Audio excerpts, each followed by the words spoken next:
We want to thank you for joining us today here at We want to thank you for joining us today here at... Oh, shut up. I'm going to get it. We want to thank you here for joining us today here. So, moving on to our other... to our next... what the hell is this shit again? Moving on to our next... what? As well as the as well as... so that we... Do you think I could do radio? You had to face for it. Oh, God, I hate you. What's new? Because I need therapy. Can you tell the difference in the quality of the video? Unfortunately, yes, you can see your face clear. What are you doing? I am standing because I am getting swamp ass. Dude, the one cheek sneak doesn't work when everybody's staring at you. Did you not notice I increased the size significantly? No, oh my goodness. I'm also dyslexic, Gert. What?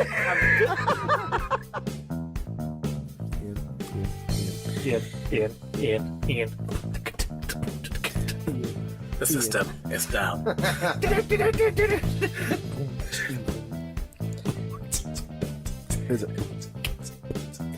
have any feedback, other tips and tricks, or topics you'd like to discuss, please send them to us.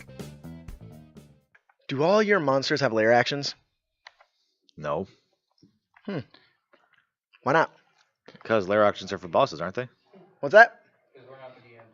That's fair. That's a fair point. You're not the DM. That is fair. Well, because honestly, most legendary monsters have them, don't they? Yep. Yeah. And that does make sense. Well, buckle up, kitten, because we're going to be talking about how you can add this amazing and dynamic feature to monsters of all levels. And what... I'm really excited today. Hello and welcome, heroes, to the Crit Academy. We are live today at Goosecon 2022. Woo!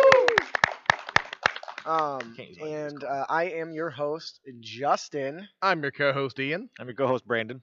And I'm your co-host, Ellie. Hi, welcome, Ellie. Yay! Ellie is our sound person. Yeah, she does all the editing and stuff. Thank you for joining us today. Happy to be here. We're so excited to meet her. It's it's always talking over internet and stuff and video chat, but Yes. first time seeing her in person, and so really exciting. For those of you that are listening to us on the podcast, and you What's hear, with the deep, and you hear, deep, shut up, sexy voice? shut up, and Like, you hear that's that my not normal. voice has been raised like 4 points on the sexy scale. That's because of Ellie. So to a 5. Shut up, all of you. Well, that was one of the things that we always wanted to. I don't know shit about shit, so when it comes to that, so it was really awesome to have her work on our stuff so we can take it back and sound awesome like we know what we're doing. So, anyways, what is Crit Academy? Well, we hope to inspire you with creative content that you can bring with you on your D&D adventures. That's worth a noting. question. It's worth noting that our show is designed to provide guidance and inspiration to both players and dungeon masters, both, right? Because it's nice to play on both sides of the screen occasionally. So today we're going to be talking about something super fun. It's for people in the audience, this isn't a child-friendly thing. Our show may not be suitable for young children and some adults. So yeah, I just wanted to throw that out there. There is a home field advantage. Is anybody ever buy anything on DM's Guild? Do you know what that is? DM's Guild, super popular site for D&D content, and some of the best content creators, honestly, that I think write better than Wizards of the Coast, are on there. And a bunch of them, the top tier, got together and wrote a thing called Home Field Advantage. One of my favorite features in 5th edition is lair actions. You guys know what a lair action is? Yes. But that's not the important part. Now, now is it? I got confused on the mechanics, but I know what they are. Why are you on this panel? Isn't that my whole purpose? Is because I don't know as much as you guys? Oh, that's an excellent point. Yeah, eat my ass. There's one. So for those of you that are listening or watching on YouTube or the audience here, the 5th edition came out with a really cool, interesting mechanic called lair actions. These are actions that exemplify the battle in the monster's lair on Dungeons and Dragons, right? You do these amazing gameplay mechanics that the players honestly will associate with a D&D fight forever, because lair actions bring out every single pillar of D&D all in a combat session. Yeah. And it makes it so dynamic, and that's what we're going to be talking about. Before we get into it, I would like to hear kind of what your guys' experiences are in 5th edition with Lair actions, if you've had any, or if you haven't had any. Is that something you want to delve into, and why? I will admit, I have not encountered Lair actions very often, but I think a lot of that is just because, let's be real, a lot of DMs may not necessarily realize that's even in the toolbox to begin with. Yeah, because it's on so few monsters, right? What about you, Ellie? You got anything? I haven't used layer actions specifically too much. I don't deal with a lot of monsters in my games that deal with them as much. But one of my favorites is the Beholder, definitely. Beholder's got some really interesting and wild ones that can be a lot of fun to mess with players. Mm-hmm. I didn't know Beholders had lair actions. For that matter, a lot of the higher power I dragons didn't know do. Beholders had lair actions. I'll say it again. Anyways, so, and actually she touched on a really good point. You don't get to see very many of those No. because they're so high level, but they don't have to be. A Nope. lair action is more than just the features of a legendary creature. It's the features of fighting something where it has the home field advantage, right? Which is why the thing we're going to be talking about is called that, because there's no reason why it can't be applied to every single monster. And so that's what they did. They went through, these expert game designers and writers went through and gave 250 unique lair actions to more than 320 iconic monsters. And it changes the way you play the game.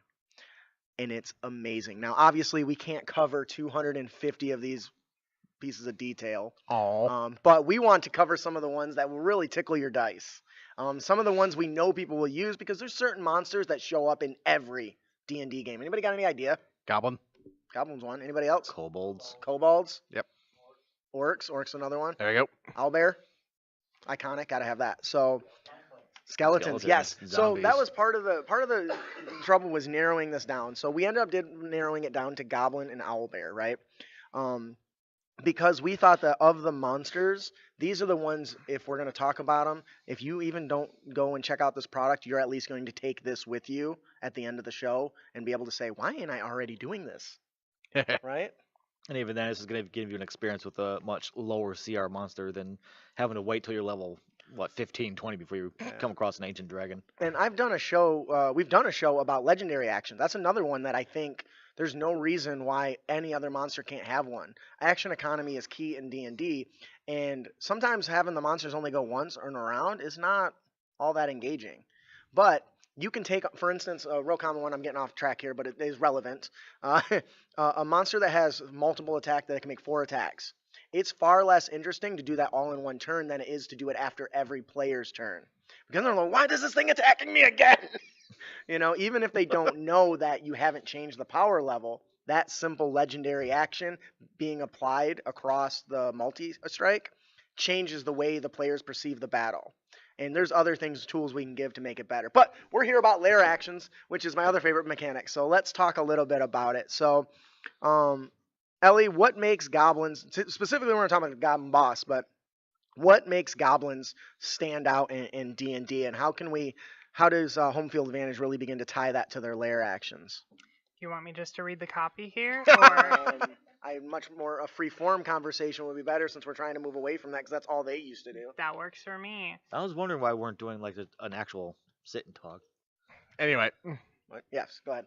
So the question was, what makes goblins interesting in their lairs? Well, just interesting in general, and then we'll talk about how we can exploit that. Yeah, because goblins are super flexible, especially for early parties and early adventures.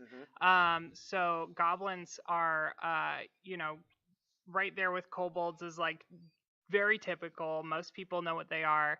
And they are very well known for having their little hordes and layers and things where they, congregate, group together, and it's very iconic even within 5th edition.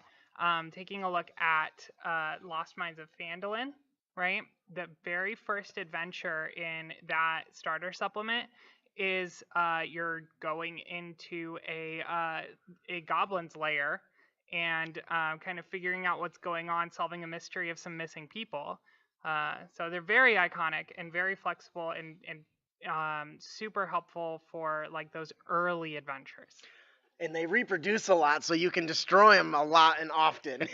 Cannon fodder. That's what I love about them. Everything she said is right. Do you guys got any talks before we actually talk about the mechanics? I, for that matter, recall that a few other YouTubers here and there saying goblins are also one of the few fantasy creatures you can throw into any environment, and it won't be weird. That's an excellent point. They're very versatile, which is probably why everyone uses them. Whether you got swamp goblins, aqua goblins, whatever it is, just give them swimming speed and amphibious, and they'll be in water, right? I bet if you had an adventure in space and said, "Oh, there's space goblins," you'd be like, "Oh, okay." That makes sense. Of course, there's goblins here. So They're let's talk everywhere. about this. This is based on the CR1 monster in the monster manual, the Goblin Boss. Boss. What I think makes goblins interesting is they're petty and they squabble a lot. They fight over ridiculous things. They're happy to steal from their own ally, kick them, because they consider everything shared, right? What's yours is mine. I just don't have to give it back to you. And so I think that makes them fun to destroy. So lair actions. Usually they trigger on an initiative of 20. Some effect happens. So we want to kind of delve into the mechanics of the lair actions we're going to give the Goblin Boss with our home field advantage. And the first one I want to talk about, because I think this is really cool, the goblins in the lair creep around. Each goblinoid within the lair can use its reaction to hide. So you're fighting a bunch of goblins and they all just disappear. That's terrifying to any player because they don't. Yeah. I love. Yeah. But can you imagine that you're in a room of 24 of these, and they're cannon fodder, so we can give them 1 hit point if we want, and they'll go down in a single blow, and usually they will, even at a lower level. But having them all just disappear at the top of the round means they all now are hidden. You can't target them, and they get advantage on the attack rolls. That is a terrifying experience for players, because guess what else goblins can do? They can ready an action. Oh, yeah. So now they're hidden, they ready an action, they wait for one person to do something, and then release a barrage and turn them into a pincushion. That's just their first lair action. What do you guys think about this? It's funny. Oh, it probably will. You'll probably die. Dangerous at low levels. Oh, yeah. I just sorry. did. I'm not used to answering people's questions. So the gentleman says you might a lot of risk at low levels, right? Oh, they'll probably turn into a pincushion. But we can leverage that, can't we? Oh, yeah. If we know this going in, that's an opportunity to expand on lore and story and strategy. So remember I told you the lair actions allows you to expand on all the pillars, investigation, research in a library, talking to a Goblin Slayer. Okay, I know he got it. Because that's information they can learn. If they learn it by doing their research, that can change how they approach the battle. If they go in there with no information, you deserve to die. Period. You know, I think it's A party that is usually like a murder hobo party have to actually be thoughtful about what they do. Gotta make hobos plan ahead. Yeah, we got an audience member that says, yeah, most people are murder hobos, and this makes them think about what they do. And I hate to bring the anime up, but Goblin Slayer does that. They go unprepared to fight goblins, They and they get their butts kicked because they bring a longsword into a tiny little hallway. Like, you can't even draw it and stuff. So I think the most terrifying part about this specific lair action is when the goblins run off and they hide and they disappear. You don't know where they're at. Even if you decide to leave, you're still screwed because you don't know where they're at. And that's the thing, a few goblins taking a few pot shots isn't a big deal, but when they all take their turn in once Let's say if there's 100 against of the them, same don't matter. person, it's going to be fine. Even let's assume you got a group of level 5 party adventurers. The goblin's like a 1/2 monster or 1/4 or something. They're not strong at all. Nope. But because of the bounded accuracy system, if they all shoot an arrow at once, something's bound to stick, quite literally.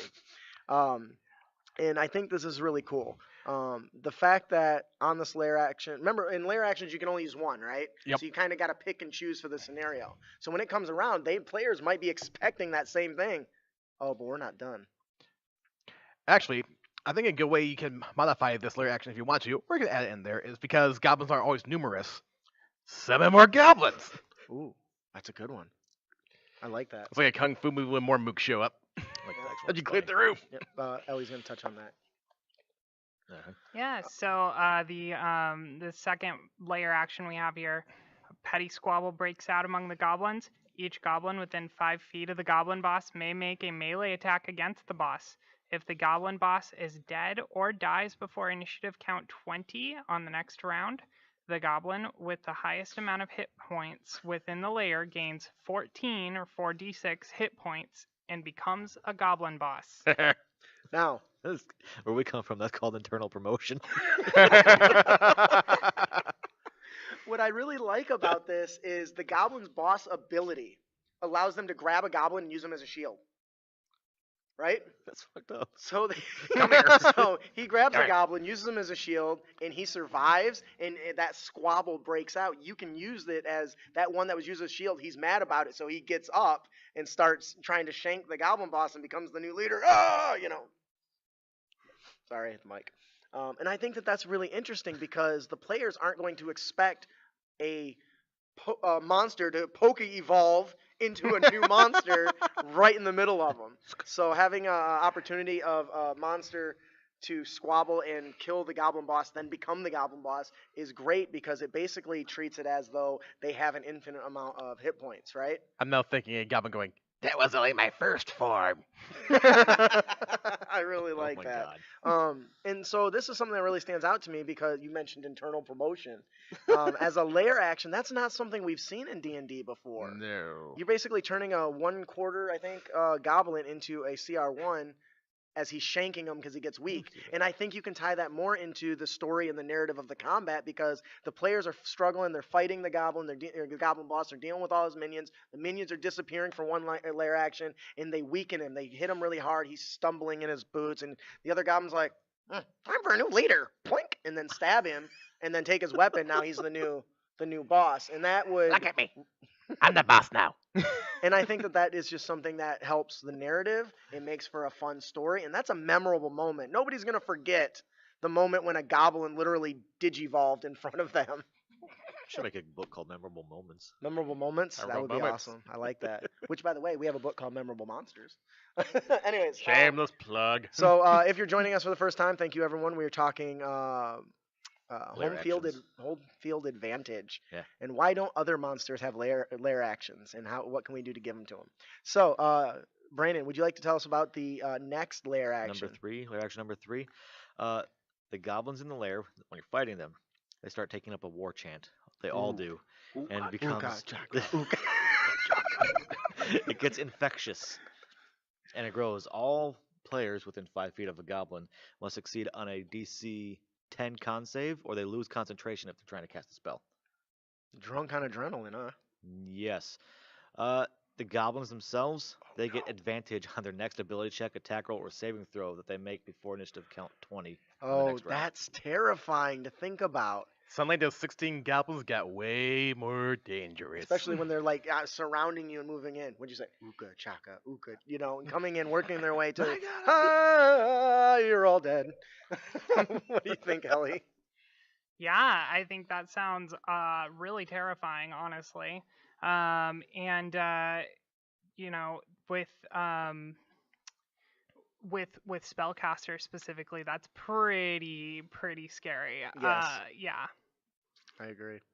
So we talked about when we first started that you can tie the lair actions into the other pillars outside of combat, the exploration and lore aspect. This is another lore opportunity because if you've got somebody that plays the race of a goblin or they have the sage background or something, you can tie this chant into some other aspect of the game during battle. So maybe that chant, you can say, give me a lore check or a history check or whatever check you want, I guess, and say, oh, you actually recognize this check. It's a chant of empowerment.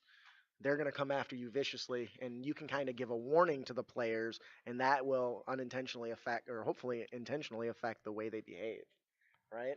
Yep. If you all of a sudden say, give me a check, these things are going to basically Super Saiyan up and enhance their strength, it's going to change how the players are going to proceed, I think, right? Ian, do you want to tell us about the last Goblin boss lair action? Absolutely.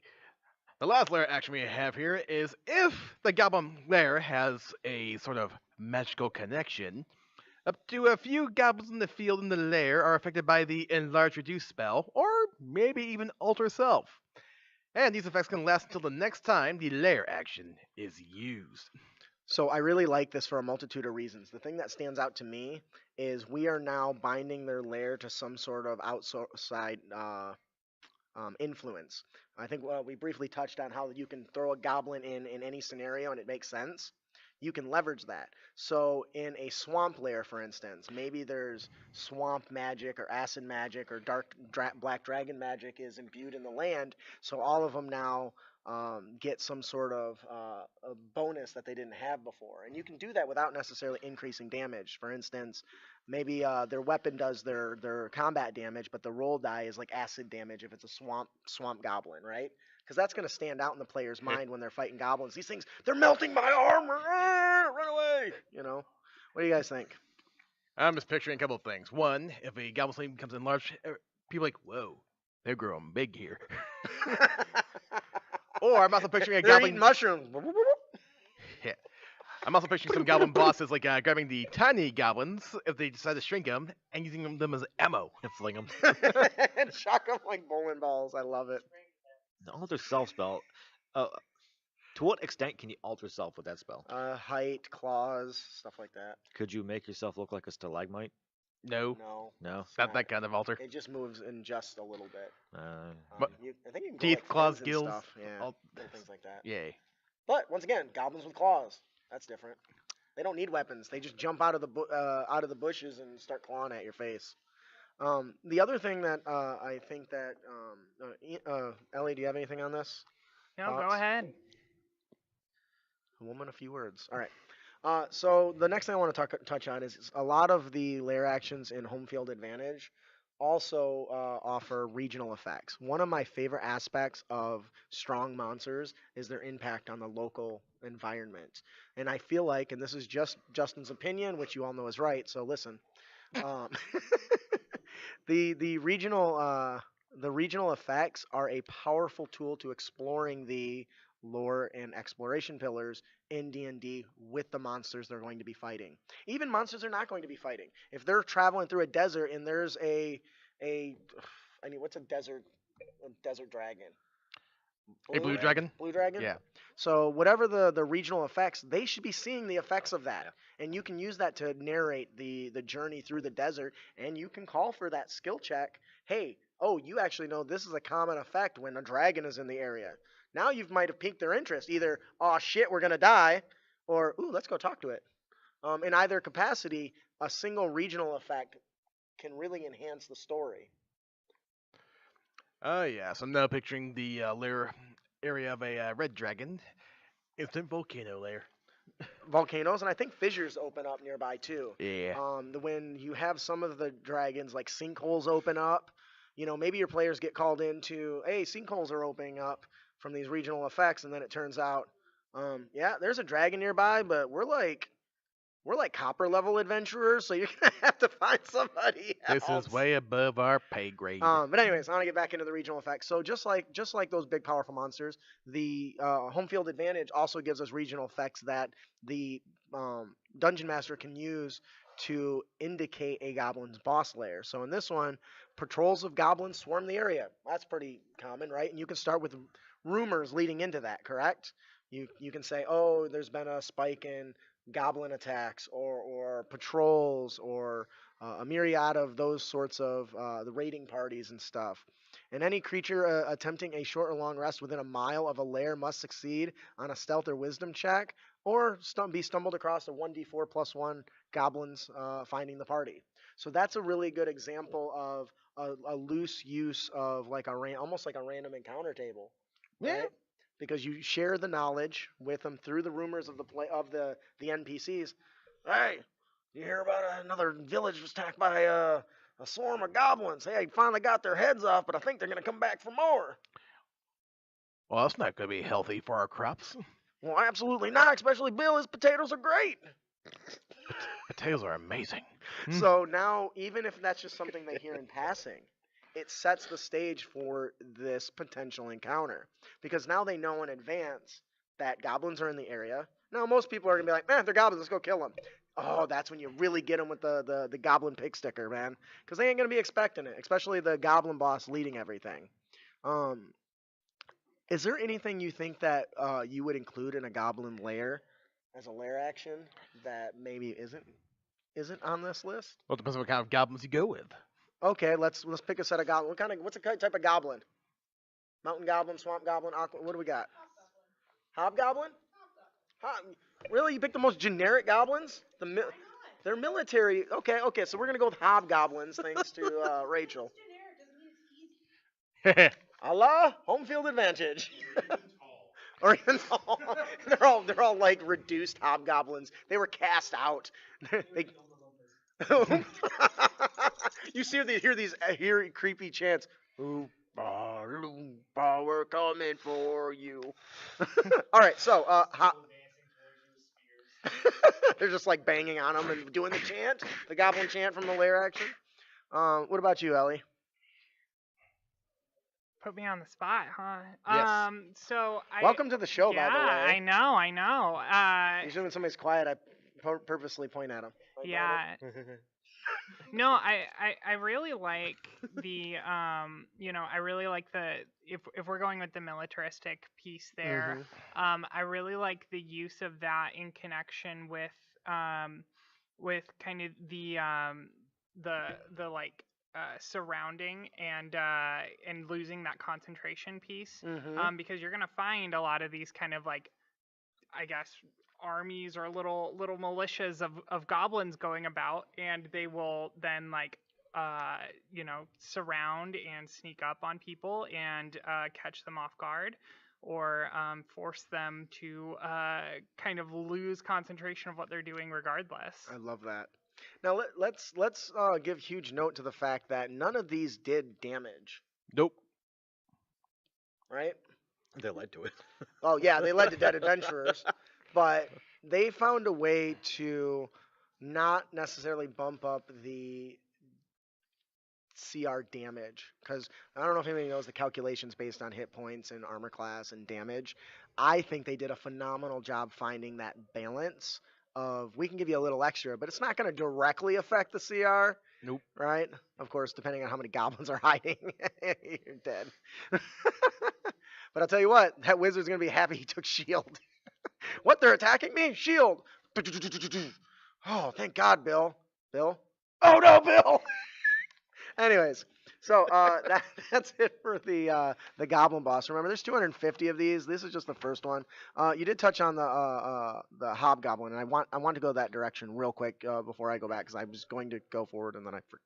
Anyways, the thing about having the militaristic hobgoblins, you can apply these strategies and still change them up enough to fit the theme. I don't know. A good example is the very first one we talked about is them all hiding. If you're going with a hobgoblin, they have militaristic personas, so you can change the role play it out as probably in goblin like, soldiers vanish, and you can add it based on their. Could you imagine the entire area echoing like, I love it. Anyways, but your wizard's like, fuck this.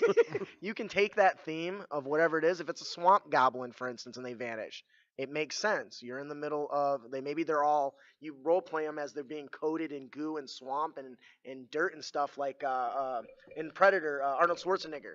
He covered himself up in all that mud and stuff to disappear. So make sure when you're running something like these, include the flavor of the characters and their monsters and their lore into the way you use the powers too, because it's more than just saying it does this, right?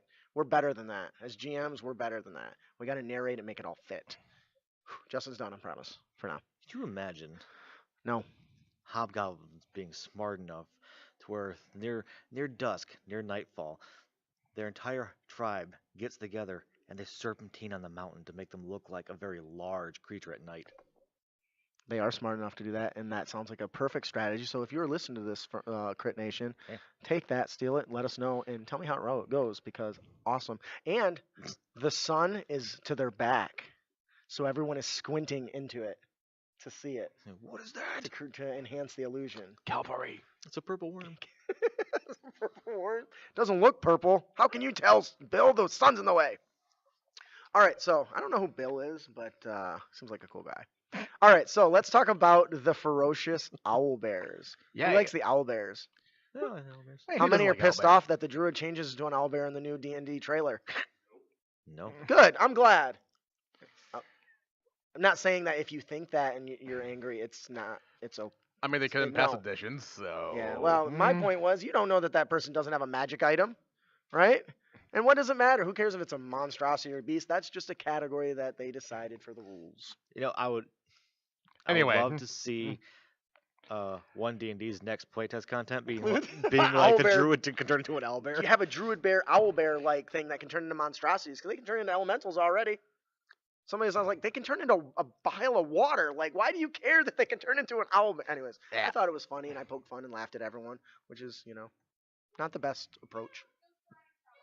Right? Mhm. All right, so let's talk about owl bears. These are CR3. This is another common one. So as we said, we picked some common ones that we thought people would use and can enhance their. And honestly, this has one of my favorite, and I'm stealing this for all of my monsters. One of my favorite layers that I found when I was reading through this product. If you don't know, a ferocious owl bear typically make their lairs in caves and like caverns and stuff like that, right? Similar structures. They bring back half-eaten bodies of their kills, leaving them to rot in their lair to draw other predators, which become their prey. That's That's really smart for a beast, right? Yep. And of course, the owl bears, babies reside in their owl bear lair, so they're also feeding on these things. So first of all, the setup for that is just amazing, isn't it? Yep. Anybody run an owl bear? You ever have baby owl bears in there? Oh, look at our boy over here's got it. I like that. That's awesome. That's not something I had ever thought of. I don't think about those things. Well, I do now because I read all this stuff. But, that's something that I think is really cool, and the way it's included in this lair action is amazing. Brandon, would you like to tell us about the first lair action of the owl bear lair? I don't know. I hit my mic and wait for Ellie to yell at me. Go ahead. I don't yell. I just kind of like stare at you for a minute. I think the term Glares. you're looking for is glower. Yeah, I just did I'm it sorry, what? myself. I'm glaring for those of you who can't see on Yeah. the podcast. One of the baby owl bears lets out a pitiful screech, sending the mama into a rage. Ooh. Until initiative count 20. I need someone to explain that to me. On initiative count 20. Explain what? Rage? No. Hang on. A mama bear? On initiative count 20 on the next round, A screech? the owl bear can dash as a bonus action and can make an extra claw attack. Yeah. When it uses an attack action. What do you need explained to you? Initiative? I don't know. I know what layer actions are, like I said before. I don't know the mechanics behind them. So I don't know what they're initiative effects count that 20 just is. happen automatically on Initiative initiative count. 20. yeah. As if it rolled the action, rolled a 20. Yeah. I guess we should have started with that. You think? Okay. So if you made it this far, that's how a layer action works. Welcome. Did I? I don't remember. I don't remember what I said 2 seconds ago. All right. He's like, maybe. So I really like this. This is the first one we actually see a claw attack added. Yeah. Now, do you think that increases the creature's CR? Technically. Yes. I would disagree and says it does. Oh, we got an answer in the audience. I actually would disagree with this, that the bugbear is a CR3 anyway. It's hella dangerous, right? Yeah. Yeah, I don't think CR3 to begin with, but that ruined CR5 party would have. Get wrecked. Yeah. It's not a So, CR3 because yours are, well, crap.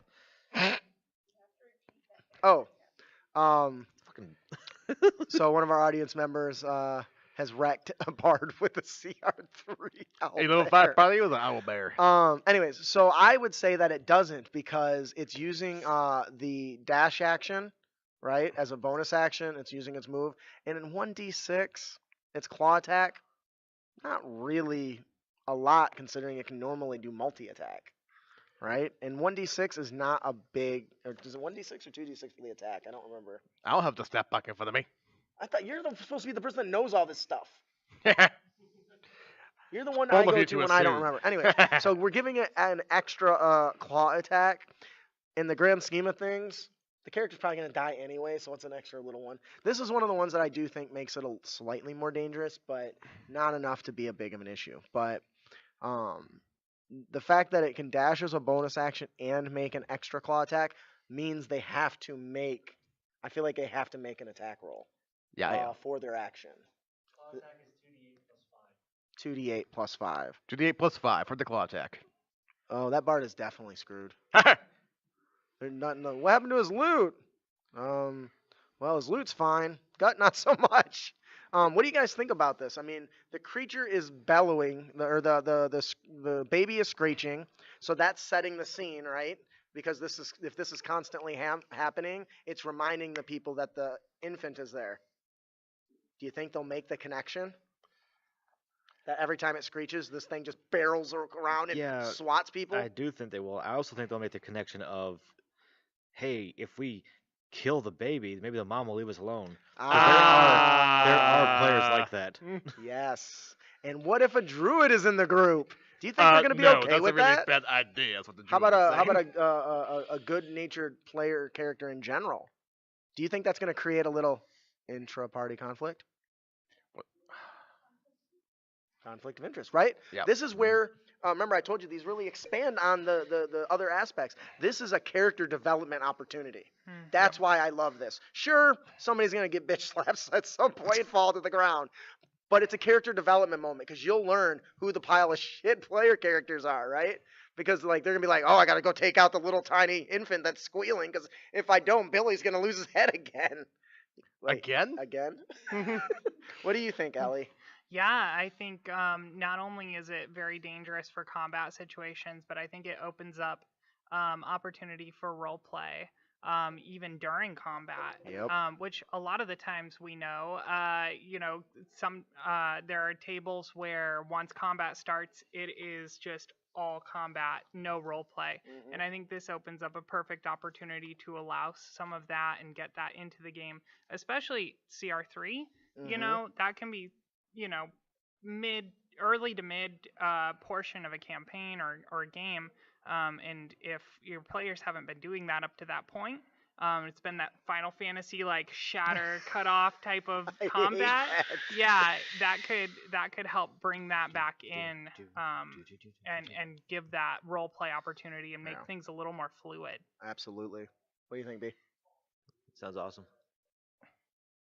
Thank you for the input. I'm sorry, I'm distracted by the next one because what the hell's a D3? It's a D6 cut in half. Okay. Don't worry, baby bird. We'll feed you. Do you need a squeak? And I'll come rushing and claw at poor Bill. So I like role play opportunities in the middle of battle because this opens up the characters like druids and rangers to shine with stuff like animal handling. Because if a player said, oh, I want to go over and try to calm it down, maybe feed it something, pet it, do something to calm it down, I'd be like, oh, that layer action's gone. Because that would be a player taking action based on the environment around them. Now, if they killed them, then I probably would grant the Owl Bear Rage or something and half damage, and you pissed Mama Bear off, you know? That's kind of how I think, but I'm also a douche DM. I like consequence. Yeah, that's true. But you like my games, right? We keep coming back, don't we? For some Are reason. you sure that's just because you don't have anywhere else to go? My first game ever playing this game, he killed me in an hour. You killed yourself. Are you talking about the vine? Exactly. You couldn't have been a You little more fought- merciful. Okay, so he's fighting a Malboro. Don't Anybody even. play Final Fantasy with the Malboros? Don't The even. little tentacle things? Nope. Yep. I had him, the tentacles reached out, grabbed him, and sucked him in. He was hanging upside down. So his idea to get free is, I'm going to barbecue myself with I fire, didn't barbecue myself. flamethrower. What is the stupid ability? Burning I hands? used burning hands to grab the vines, and he said instead of letting go, it holds on tighter, and now it's on fire, and so are you. You literally were, you literally blew yourself. Whatever. Lessons Don't learned. get mad at me. I think that was perfectly fair. 3d8 to your face, that's your fault. As, I stick as to a- that. As a Am I the DM, asshole there? As a yes. As someone who's been DMing for 6 years now, I now understand that you totally could have been like, that doesn't happen, but you let it happen. Okay, yes, I'm the asshole here. This time. But guess what? You haven't stopped talking about it since. Damn right. All right, so let's move on to the next one. Brandon, why don't you talk about it since you were asking about what a D3 was? Yeah, fuck you. Our show may not be suitable for young children. The owlbear lets out a terrifying screech that is magnified from the caves, bounces off the walls. Ooh, that's a werewolf. Fail! Sorry, Eller. The owlbear doesn't have to make this save. The players, I guess every creature, if it's just besides it. Each creature in the lair Yeah, except for each the creature owl bears. right there, makes Says a it right there. DC 13 con save. On a failed save, a creature takes 2 or 1d3 thunder damage and is deafened until the next turn. Ooh, I like this one. Was it end of next turn? Yep. Yeah, End of I next like turn. this one. Of its next So turn. when I fight, when my players are fighting owlbear, I want it to be this big monstrous beast that shakes the ground around them as it's barreling towards them. What is that? Barreling? Because the pain train, bitch. Pain Did you say Uh, barreling? Yeah, one of my earliest It's- memories in Owlbear was me fine. stealthing through the woods. Um. I failed my perception check. The Owlbear did not. It rolled out 20. So To just everyone watching this and to everyone that's in here, right? Thank you. Listen to our show. If you can find me one episode that doesn't have a single pun in it, I'll give you $10. oh come Good on. luck. I always just come on, just bear with me. I promise it's fine. Not this episode. Right. Stop it! Stop encouraging them. Anyway, so I like this one because it does something that we don't see a lot of, and that's deafening. Deafening is an interesting mechanic. For the sole purpose is how often is sound a big issue? How often your character's not hearing a big issue? Not very Not often. hearing a big issue. Anybody? Anybody in the audience? It does Oh, not Ellie? come up very often, yeah. no. Yeah, it's not often. I think there's very few times where I've been in a game where it actually has like where we've been in like a deafening magic field. Mhm. It is really problematic when it happens, because that way our players kind of lose that ability to communicate with each other. But yeah, it doesn't happen very often at all. So I'll give you an example of why I think this is awesome. Just last night, for anybody that was in the game I ran for Extraordinary Expeditions, I ran Alluring Mesas, and they finally figured out they're fighting harpies on the top of these mesas. So do the lemming thing off the edge. So they stuffed all their ears with wax. Well, it quickly became apparent that they couldn't help each other or warn each other or talk to each other. Just people were just dying all around them. So there's there is a bit of strategy that they lose once they're deafened that you don't think about at any other time, and it is quite amazing. Also, it makes anybody deaf is immune to thunder damage too. So keep that in mind. If you are a spellcaster and you have to use a verbal component for a spell, but you can't hear I yourself, got flowable. but you can't hear yourself speak, Can you cast? can you still cast? Yeah. I'd make an Arcana check for that, because when they do the verbal components, it's very particular sounds. I think the incantations. I'd say yes, because you know what you're saying. that makes sense. I don't know. Fair enough. Once again, I'm the asshole GM. Oh yeah, you lose a some Yep, some that's a spells better won't affect idea. you at all. If you don't know Good someone's- audience member says can't It counterspell. suddenly gets really, really hot for some reason. As you turn around and see a fireball 2 feet from your face. But yeah, I recommend trying deafening your party. All of them. One person, it doesn't usually make a big difference. Anybody that plays a druid has experiences. Druids, when they shapeshift, they can't talk. And you'll watch them stumbling over the words more than one time. Like, wait, I can't say that? No, you're a giant owl bear. You couldn't pass petitions. They click. That's all they hear. That's it. So it's a really nice one that I'd like to see used more often, and I'd like to see a little bit additional impact of it personally. Ellie, do you want to tell us about the next one? Yeah, so the owlbear's baby hoots cutely, cooing at a creature within the area. Oh. The creature must succeed on a DC 13 Charisma saving throw or be charmed by all owlbears within the lair. This charm effect lasts until an owlbear damages the charmed creature or any of its companions. Whoever did this watched Puss in Boots. I'm telling you, because I still remember him holding his hat and then doing the little cat eye thing and stopping like, oh, and then he stabs him. He just thinks, oh, he comes up behind him. Oh, it's so cute. Give my vagina. Oh, what do you guys think about this? Oh, my spleen. My spleen. Anybody? I like that one. Yeah. I think that's my favorite one right now. Yep. It's a good one. Oh, this bear is so cute. Oh, there goes my organs. Mhm. My hand's gone. And it's very very realistic towards the way that like we ended up domesticating animals like Mhm. dogs and cats. Like, don't you bite me. How many I'm people gonna died feed you, before we you're so domesticated cute. them? Oh. Oh, no. A few Bill, generations. Bill didn't make it, that's for sure. What the hell's Bill? Fuck Bill. I You don't just know said you why. liked that guy. That was all right. I'm emotional. I really like this Emotionally because I unstable. feel like I'm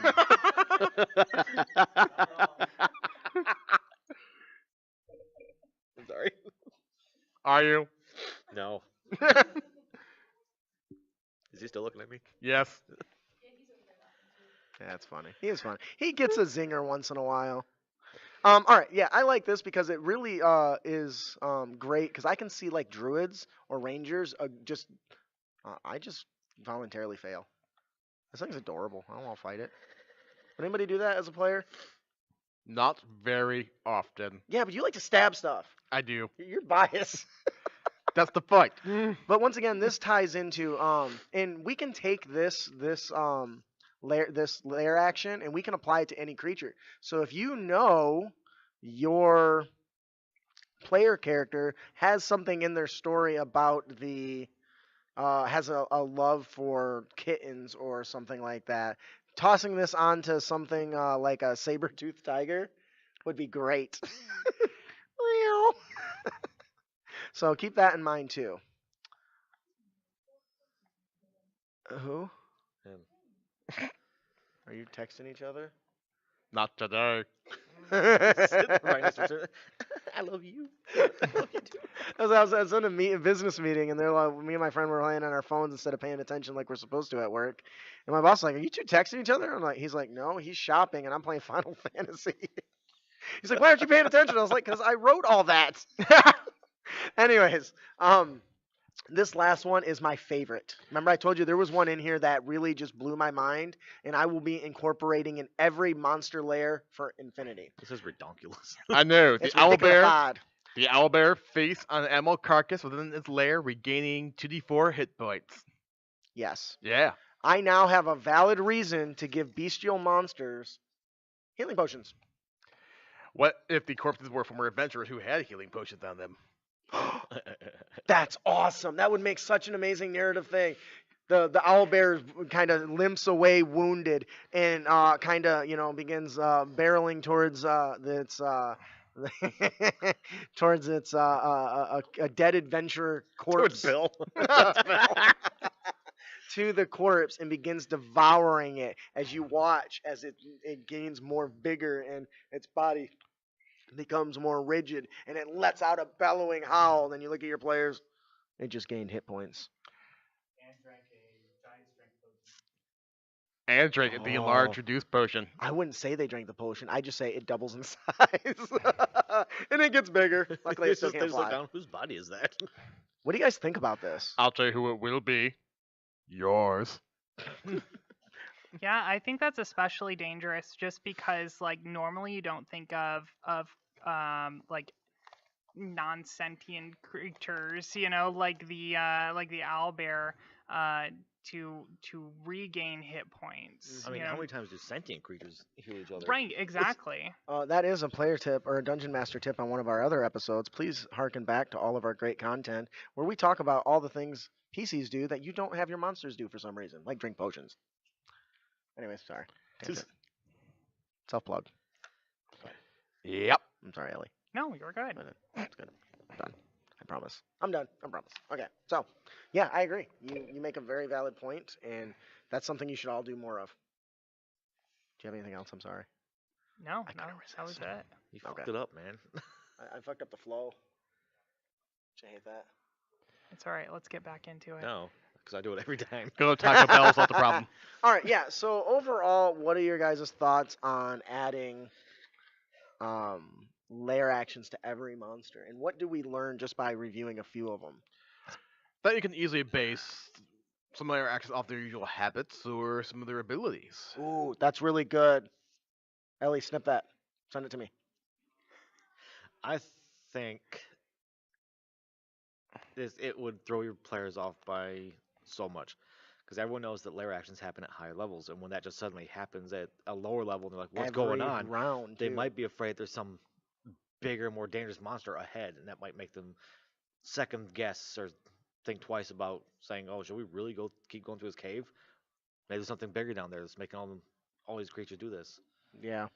And I think that's important because you're trying to set the scene and the narrative, and you want to explore the pillars such as the lore pillar and exploration pillar, and these allow you to do that, especially when you include it in a counter that they've never actually experienced before. You can experience goblins, but it's not till you go hunt them in their own lair that it really stands out. You know what I mean? Oh yeah. It also means you can lure them to lairs, and I love that. I'm a sucker for trapping the players. I mean the characters, not the players. I would never harm my players. Physically. Physically. There's definitely emotional damage in there somewhere. Yeah. If you weren't here in the, for those that we were at a panel yesterday, and I'm very big on, what? Talking about Blowing up the moral player's heartstrings. moral decisions. Oh yeah, moral I ambiguity. absolutely made the wrong thing. Yeah, I love moral ambiguity.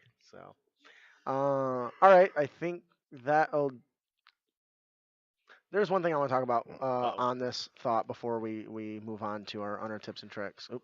One more thing I want to talk about on this, and this monster lairs give us an opportunity as dungeon masters to expand on lore, expand on roleplay during combat, and on top of that, we get a huge benefit of being able to find a way to incorporate back character backstory options into it. So what I mean by that is, for instance, let's talk about the wanderer background, right?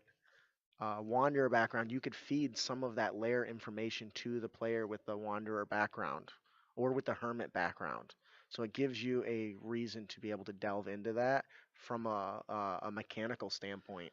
And I think that that's a really great opportunity for the DM to really pull the player's character's unique skill set into it. You disagree? Of course not. I'm great.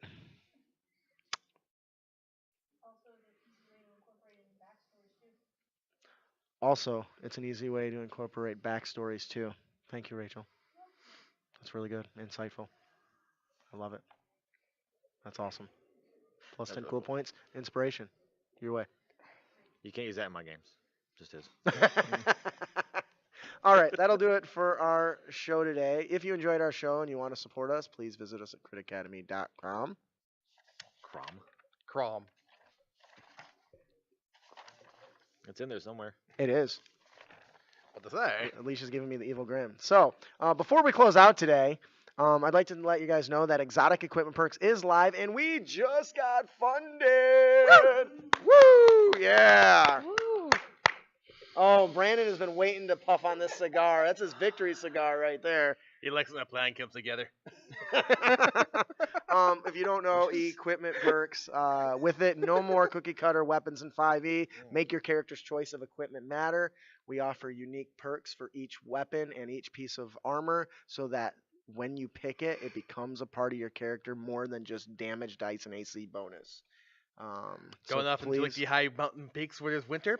Why? Hide armor now keeps you warm. Yep. That's a really good one. I like that. So definitely, if you haven't heard of it or you're just hearing about it for the first time, you should have been listening to our show already, but we forgive you. Head on over to rebrand.ly/exotic perks. Check it out, back it, get your copy, and we will have that stuff ready to go for you very soon because all the writing is done. right now. So now we're just getting stretch goals. Unless we hit a stretch goal where I got to write a bunch of stuff for all the Yeah, we have the a stretch goal tools. where we add That's more gonna shit. suck, So you guys. You know how hard that's going to be. not at all. Challenge accepted. Yeah. All right. That'll do it for our show today. Yep. Do you know why rogues are so stealthy?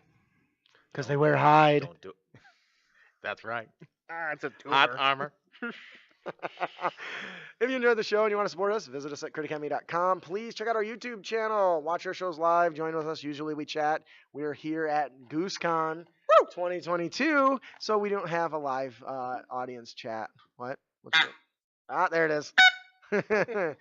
Follow us on social media and leave us a review, please. And that'll do it for our main topic. I am your host, Justin. I'm your co-host Ian. I'm your co-host Brandon. And Thanks for I'm your- listening. Oh shit. You little bastard. You have one job. But, To be fair, he did his normal job. I did my normal job. Fuck you. I'm your co-host Brandon. And I'm your editor, Ellie. Thanks for listening. keep your blade sharp and spells prepared, heroes.